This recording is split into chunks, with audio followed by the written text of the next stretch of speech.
किस्तों का कारोबार जायज़ है या नाजायज़ है, मकरूह है या ये कोई सूद पे मबनी कारोबार है, इन बातों को इस वीडियो में हम किस्तों के कारोबार से मुतालिक समझने की कोशिश करेंगे। ज़रूरी है ना नाज़रीन, बहुत सी चीज़ें, कीमत है, मुद्दत है, फलां है, ताकि कोई बाद में कोई इबहाम किसी लड़ाई झगड़े का, मुफ़्ज़िलन निज़ा होने की ताबीर होती है। मुफ़्ज़िलन निज़ा जो मामला होगा जिसमें किसी भी बार से इबहाम होगा तो शरीयत उसको पसंद।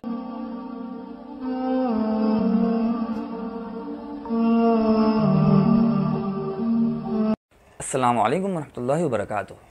किस्तों के कारोबार का शरई हुक्म।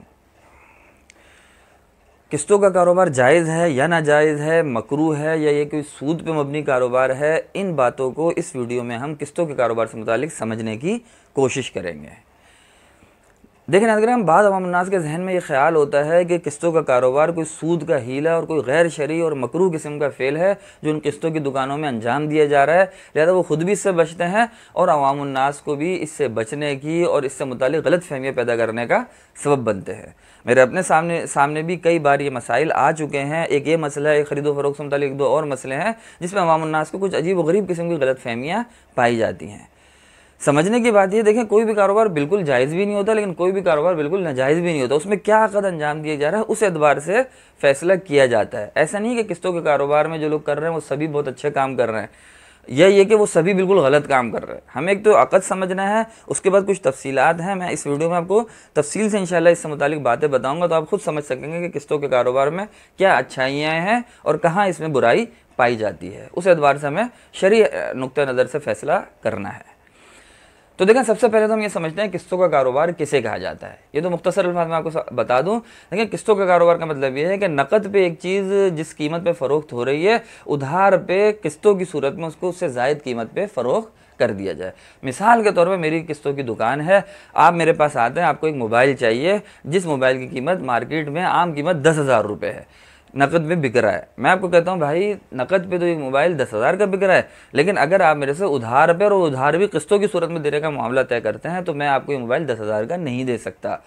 फिर ये मोबाइल मैं आपको बेचूंगा 12,000 का, 13,000 का, 11,000 का, जो भी रकम हम दोनों के दरमियान तय हो जाती है। आप भी इस पर राज़ी हैं कि हाँ भाई मैं उधार और किस्तों की सूरत में उधार दूंगा, तो लिहाजा आप चाहे 10,000 का मोबाइल मुझे 12,000 का दें या 13,000 का दें, जो भी मामला तय कर लें, और इस सूरत में आप मोबाइल मुझसे ख़रीद लेते हैं। ये कहलाता है किस्तों का कारोबार। उधार होता है इसमें, और उधार भी किस्तों की सूरत में होता है। शरई इस्लाम में इसको बैअ बित्तक़सीद कहा जाता है, और उर्दू में इसको मैंने आपको बताया किस्तों का कारोबार या उधार का कारोबार, जो भी आप कह लें, ये इसका नाम है। ये हो गया किस्तों के कारोबार की वजाहत। अब नंबर 2 पे समझते हैं, क्या ये कारोबार जायज़ है या ये कारोबार नाजायज़ है। ये ख़रीदो फ़रोख्त जायज़ है इसकी ये सूरत या नाजायज़ है। तो देखें, सबसे पहले तो एक बुनियादी उसूल समझ लें कि हर शख्स को शरीयत ने हक दिया है कि वो अपनी ममलूका चीज़ जिसका वो मालिक है, वो उस चीज़ को नकद पर बेचे या उधार पर बेचे, और फिर उधार में भी यकमुश रकम ले ले या किस्तों की सूरत में ले। ये सारे इख्तियार हर शख्स को शरीयत ने, मुझ समेत आप समेत, सबको दिया है। लिहाजा अगर एक शख्स अपनी चीज़ को उधार पे और उधार भी किस्तों की सूरत में बेच रहा है, और जो भी रकम ख़रीदार और फ़रोख्त करने वाला मुतय्यन कर लेते हैं,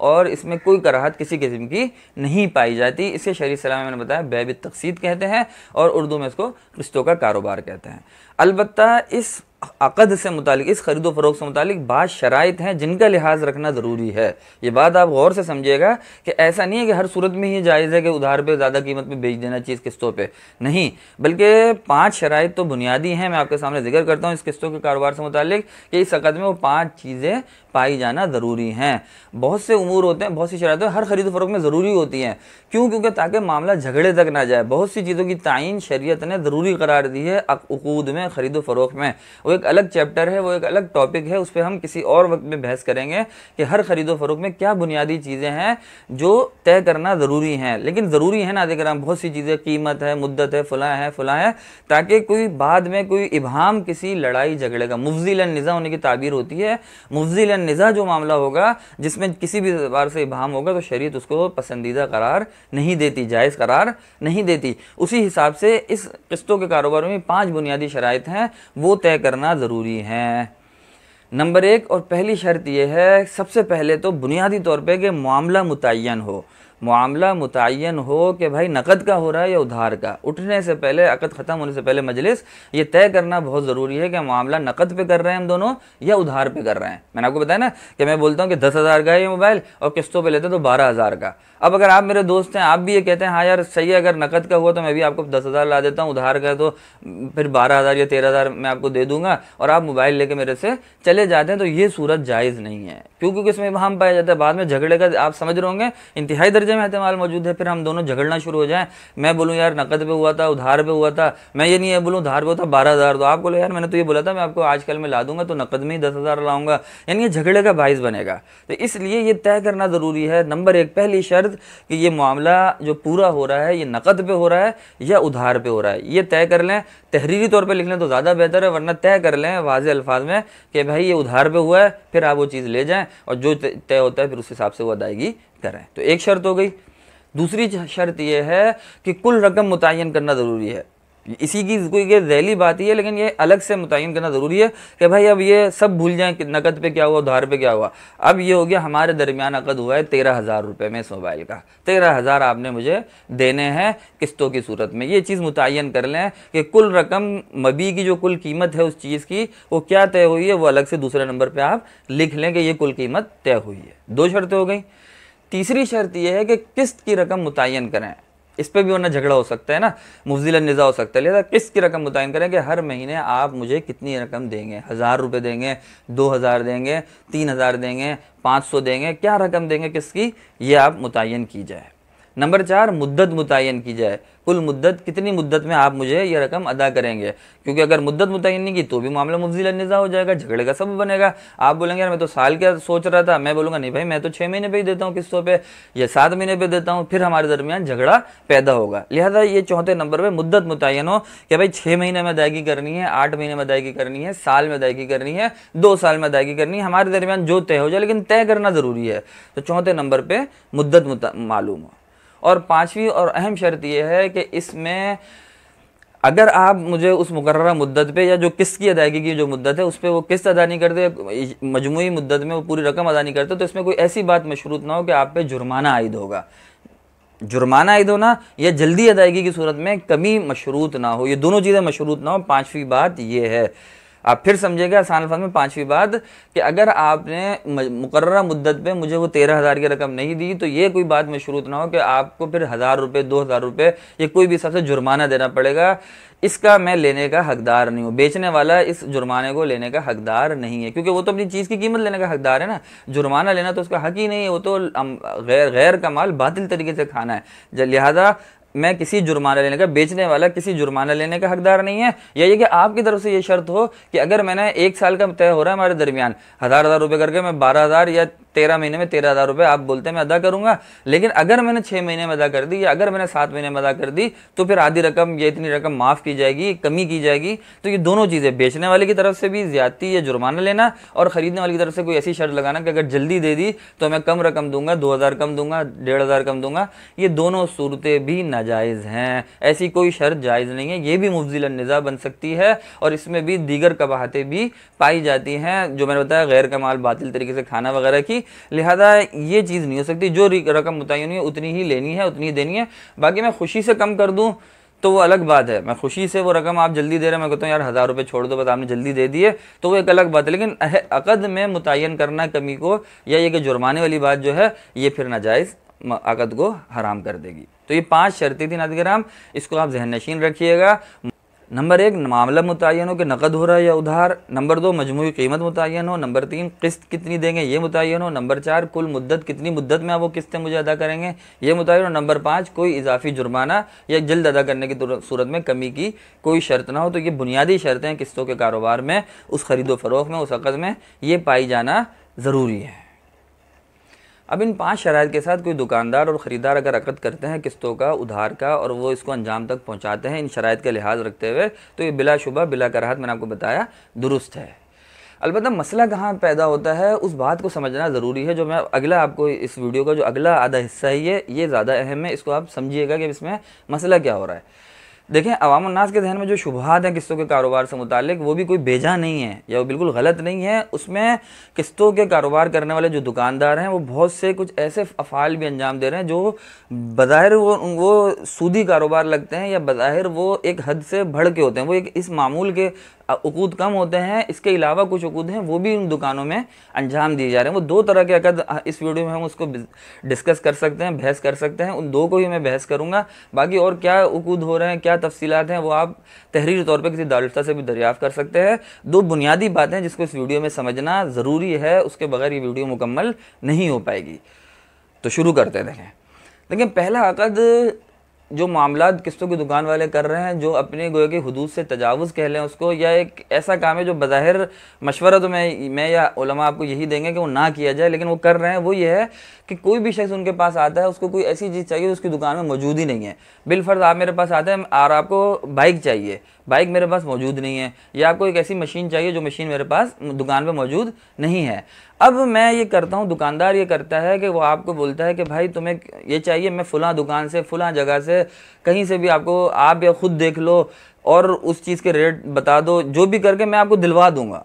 अब ये काम मैंने आपको बताया ना, ये काम करने तो उसूलन तो मैं नहीं बैठा था, मैं तो किस्तों पे चीज़ बेचने बैठा था। मेरे पास जो चीज़ है मैं नकद का बता दूं, उधार का बता दूं, पांचों शराइत पाई जाए, मैं आपको चीज़ बेच दूं, बिलाशुबा जायज़ है। लेकिन अब मैं ये एक जाहिद काम शुरू कर दिया मैंने कि कोई भी मशीन, कोई भी चीज़ जो मेरे पास नहीं है, मैं उसके अंदर भी हाथ डालने की कोशिश कर रहा हूँ, उस मामले में भी दखल अंदाजी कर रहा हूँ कि यार मैं आपको वो मशीन बिलफर्ज, मैंने आपको बताया मोटरसाइकिल है मेरे पास मौजूद नहीं, मैंने कहा मैं मोटरसाइकिल आपको दिला दूंगा, आप रेट मालूम कर लें, खुद मालूम कर लो। यही है कि मैं आपको फलां दुकान से चलते हैं, मैं आपको नकद पे दिलवा देता हूँ, उसको नकद रकम देके आपको दिलवा देता हूँ, आप उधार की सूरत में मुझे इतनी रकम ज़्यादा अदा कर देना। बिलफर्ज मैं आपको 80,000 की मोटरसाइकिल वहाँ से दिलवा देता हूँ नकद पे, 80,000 रुपये की मिल रही है, आप मुझे 1 लाख रुपये या 1,10,000 रुपये किस्तों की सूरत में अदा कर देना। तो क्या ये सूरत जायज़ है या नाजायज़ है? तो देखें, इस अक़द के अंदर तफसील ये है इसके जायज़ होने के लिए कि उस चीज़ पे आपका कब्ज़ा करना ज़रूरी है, दुकानदार का उस चीज़ पे कब्ज़ा करना ज़रूरी है, क्योंकि ये शरई शर्त है हर ख़रीदो फ़रोख के लिए कि गैर मकबूज़ जो चीज़ किसी के कब्ज़े में ना हो उसको फ़रोख नहीं कर सकता। क्यों? क्योंकि वही बात है, ये मुफ़्ज़िल निज़ा हो जाएगा मामला। एक चीज़ मेरे कब्ज़े में ही नहीं है, मैं आपको फ़रोख कर रहा हूँ, अगर वो आप मेरे को अभी आप मेरे पास लेने आ जाते मैं कहाँ से दूंगा आपको? फिर आप लड़ेंगे, आप बोलेंगे यार दो, आपने तो बेची है। मैं कहूँगा यार अभी तो मैं इसके हासिल करने की कोशिशें कर रहा हूँ, फ़लाँ जगह जा रहा हूँ, इधर जा रहा हूँ, मैं कोशिशों में लगा हूँ। आप मेरे से झगड़े में पैदा करेंगे और आप हक पे हैं। क्यों? क्योंकि मैंने ये हरकत ही गलत की है कि आपको एक गैर मकबूज़ चीज़ बेच दी जो मेरे कब्ज़े में ही नहीं है, लिहाजा ये झगड़े का बायस बनेगा, मुफ़्ज़िल निज़ा होगा। इसलिए शरीयत ने ऐसी किसी खरीदो फरोख्त से मना किया है जो चीज़ कब्जे में ना हो। अब देखें, यही जो अब मसला आ रहा है, इसमें मोटरसाइकिल तो दुकानदार के पास मौजूद ही नहीं है, वो तो कह रहा है कि मैं आपको यूँ कर दूंगा, फलां से ले लूँगा या आप देख लें। तो इन सब सूरतों में देखें, जवाज़ की सूरत यही है कि पहले दुकानदार उस मोटरसाइकिल को ख़रीद के अपने कब्ज़े में ले ले, अपने पास ले आए या एक कब्ज़ा कर ले। कब्ज़े की क्या सूरत होती है वो एक अलग तफसील है, लेकिन वो कब्ज़ा कर ले और उसके बाद वो मोटरसाइकिल का अक़द उस ख़रीदार के साथ करता है तो ये जायज़ है। कब्ज़े से कबल ही अगर बाहर बेच देता है और वो उस पर कब्ज़ा कर लेता है तो ऐसा जायज़, ऐसी ख़रीदो फ़रोख्त जायज़ नहीं होगी। तो एक तो ये मसला होगा नाज़रीन जो किस्तों के कारोबार वाले कर रहे हैं और इससे मुतालिक शुबहात पाए जाते हैं। तो मैं बताया कब्ज़ा करना ज़रूरी है और बाकी वो 5 शर्तें तो हर किस्तों के कारोबार में ज़रूरी होगी कि जगह वो किस्त मुतय्यन हो, मुद्दत मुतय्यन हो, फलां जो 5 शर्तें मैंने बताई, जुर्माना ना लिया जाए, वो शर्तें तो यहाँ भी ज़रूरी होंगी। बाकी एक शर्त ये कि मैं पहले कब्ज़ा कर ले दुकानदार और उसके बाद वो ख़रीदार को फ़रोख्त करता है तो ये फिर बै जायज़ हो जाएगी। दूसरा मामला जो किस्तों के कारोबार वाले कर रहे हैं वो ज़्यादा ख़तरे का सबब और उसी की वजह से आमतुन्नास में से बाज़ लोग इसको सूदी कारोबार समझते हैं। अब इस दूसरे मामले को समझ लेते हैं कि वो दूसरा मामला क्या है जिसकी वजह से आमतुन्नास को ये शुबा होता है, और दुकानदारों को भी चाहिए कि वो इस मामले से एहतराज़ करें ताकि अपने माल को, अपने कारोबार को हराम से बचाएं और अपने अहलो अयाल को, बीवी बच्चों को हराम खाने के मुर्तकिब ना हो। मैं आपको तरीका दूसरा मामला समझा दूँ तो आप खुद समझ जाएंगे उसमें कितने शुबहात पाए जाते हैं। देखिए, वो मामला यह है कि बिलफर्ज एक दुकानदार के पास आप जाते हैं, एक शख्स जाता है, उस शख्स को कुछ चीज़ नहीं चाहिए, उसको उधार रकम चाहिए 10,000 या 20,000 रुपये फ़र्ज़ कर लेते हैं, 20,000 रुपये की रकम उसको चाहिए। वो एक दुकानदार के पास जाता है, किस्तों वाले के पास, उसको कहता है भाई मुझे चीज़ तो कोई नहीं चाहिए, ना फ्रिज ना कोई मोटरसाइकिल वगैरह, मुझे 20,000 रुपये चाहिए। लिहाजा वो दुकानदार कहते हैं कि मैं ऐसा तो नहीं कर सकता कि आपको 20,000 रुपये उधार दे दूँ कर्ज हसना के तौर पर, आप 20,000 ही मुझे 2 महीने बाद वापस कर दें, मेरा तो यहाँ कारोबार है। लिहाजा उसकी मैं एक तरीका इख्तियार कर सकते हैं, एक हीला इख्तियार कर सकते हैं, वो कर लेते हैं कि मैं ये मेरे पास 20,000 रुपये का मोबाइल है, ये मैं आपको 25,000 या 30,000 का उधार पे फ़रोख्त कर देता हूँ, आप किस्तों में मुझे 25,000 या बिल्कुल 30,000 रुपये किस्तों में आप मुझे अदा करिएगा, और फिर उसके बाद आप यही मोबाइल मुझे नकद पे फ़रोख्त कर दें 20,000 रुपये का, और ये लें 20,000 रुपये, मोबाइल मेरे पास ही पड़ा हुआ है, दुकानदार के पास ही पड़ा हुआ है, और वो सामने वाला शख्स जिसको रकम चाहिए थी वो 20,000 रुपये लेके चला गया। अब वो किस्तों की सूरत में 30,000 रुपये दुकानदार को अदा करेगा। आप समझ रहे हैं, ये कर्ज का कोई हीला बन गया, किस्तों का कारोबार नहीं रहा, कर्ज देने का और इजाफी रकम लेने का, सूद लेने का हीला बन गया। उधार पे एक चीज़ उसको 30,000 की बेच के नकद पे उससे वही अपनी चीज़ 20,000 रुपये ले ली, और उसके बाद उसको 20,000 रुपये नकद दे दिए कि आप जाओ अपनी काम करो जो भी करना है, और मुझे किस्तों में 2 महीने 4 महीने जो भी मुद्दत हम तय करते हैं उसमें आप मुझे 30,000 रुपये दुकानदार कहता है अदा कर देना। अब देखें, इसे ये जो मामला है ये है असल वो जड़ जिसकी वजह से आमदनास को इस कारोबार के सूदी और गैर शरई और कभी होने की शुबा होता है। ये बैउल ईना है और इसके ऊपर लानत करार दी गई है शरन। ये बैउल ईना कहा जाता है इसको कि वो ऐन वापस उसी शख्स के पास आ जाए और सामने वाले के लिए सूद के लिए, क्योंकि ये हीला है आसान अल्फाज में। ये शरन मकरूह तहरीमी, नाजायज़ और इंतहाई गुनाह का काम है। इससे इज्तनाब करना इंतहाई ज़रूरी है। मैं आपको वाज़ेह अल्फाज में बता दूं, आप समझ गए होंगे, फिर भी आप दोबारा एक बार समझ लें। किसी को उधार पे चीज़ बेच के ज़्यादा रकम पे नकद पे फिर वही अपनी चीज़ ख़रीद लेना, इसे कहा जाता है बैउल ईना। इसकी सिर्फ यही सूरत नहीं है, और मैं आपको वजाहत कर दूं ताकि आपकी जहन तसल्ली हो जाए, आपको तशफ़ी हो जाए इस मसले में कि इसकी यही सूरत नहीं है कि मैं नकद बेच के अपनी चीज़ उधार बेच के अपनी चीज़ नकद पर ख़रीद लूँ। ये भी सूरत इसी की है कि कोई तीसरा बंदा भी मेरे ही साथ शरीक है, दुकानदार के साथ ही शरीक है, और हम दोनों मिल के ये गेम खेल रहे हैं, ये चक्कर कर रहे हैं कि यार मैं आपको बोलता हूँ कि सही है, ये चीज़ आप ले लो उधार पे, और फलां मेरा ही बंदा है वो ख़रीद लेता है, फलां गली में बैठा हुआ है, आप जाके उसको बेच दो, वो नकद रकम आपको दे देगा, 4,000 कम 6,000 कम जो भी, आपका बज़ाहिर तो नुकसान ही हो रहा है, लेकिन आप राज़ी हो, आप बोलते हो यार मैं उधार में अदा कर लूँगा ज़्यादा रकम, नकद मुझे इतने पैसे मिल जाएँ, आप 20,000 की नकद बेच के वो चीज़ उससे 20,000 रुपये ले लेते हो, वो घूम की चीज़ मेरे पास ही आ जाती है, जो भी हम लोग मिले हुए हैं। तो लिहाजा ये सूरत जायज़ नहीं है, ये सूरत भी इसकी नाजायज़ है कि मैं आपको तरीके भी बता देता हूँ कि इस तरह ये मेरा ही बंदा है, वो चीज़ ख़रीद लेगा और फलां, और ये तरीका है, गोया कि हीला है सूद के इख्तियार करने का। इससे आप ये बात समझ गए होंगे कि अगर दुकानदार के ये गर्ज है या उसके साथ एक बंदा मिला हुआ है कोई, या ये कि दुकानदार खुद ही बेच के ले लेता है उधार बेच के नकद पे, तो ये हराम है, नाजायज़ है, मकरूह तहरीमी है।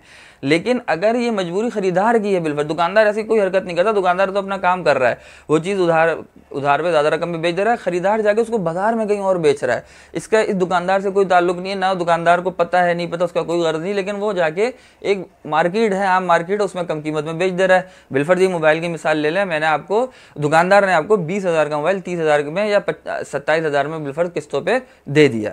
27,000 का जब आपने किस्तों पे ले लिया खरीदार ने, उसके बाद वो मार्केट में जाता तो जाहिर बात है दुकान मार्केट में तो उसका वो 20,000 या 18,000 का ही बिकेगा, 27 या 25,000 का तो बिकेगा नहीं, वो तो जाहिर बात है उधार के इवज में ज़्यादा रकम लगाई गई थी। तो जब 18,000 का बेच के वो खरीदार मार्केट से 18,000 रुपये ले लेता है तो इसमें कोई हरज नहीं है, क्योंकि इसमें कोई सूद का हिला नहीं है, तो उसकी मजबूरी है, उसके वो अब ज़्यादा रकम दे रहा है या उसकी अपनी चीज़ कम कीमत में फ़रोख्त कर रहा है, ये उसका कंसर्न है, ये उसका मामला है। मसला कब आता है, जब ये दोनों सूद के तौर पे खरीदार और बेचने वाला और फ़रोख्त करने वाला, ये दोनों आपस में सूदी मामले को ये शक्ल दें हीले की, बैउल ईना की, कि वही चीज़ बेच के थर्ड पार्टी के ज़रिए से मेरे तक पहुंच जाए, दुकानदार तक वापस पहुंच जाए, या डायरेक्ट ही हम लोग आपस में कर लें यार ये लो उधार पे इतने में और नकद में मुझे ही दे दो। ये दोनों सूरतें, ऐसी कोई भी सूरत जिसमें वो चीज़ मैंने बताया उसका राब्ता दुकानदार से हो जाए, ये मकरूह है, ये सूद के लिए हीला है। बाकी दुकानदार को कुछ मालूम ना हो, कुछ पता ना हो, ना उसको ऐसी गर्ज हो, तो खरीदार खुद ही अगर ऐसा फेल अंजाम दे, उधार पे ज़्यादा मिलेंगे, नकद पे कहीं मार्केट में जाके कि बिल्कुल बाहर जाके जिसका दुकानदार से कोई ताल्लुक ना, वहाँ बेच के कम रकम ले लेता है, तो वो उसकी मजबूरी है। उसके अंदर क्या मसाइल है वो एक अलग बात है, लेकिन उसका इस हवाले से किस्तों के कारोबार से कोई ताल्लुक नहीं होगा कि ये जायज़ है या किस्तों का कारोबार इस वजह से नाजायज़ करार दिया जाए। तो ये दो मसले हो गए नाज़रीन किराम।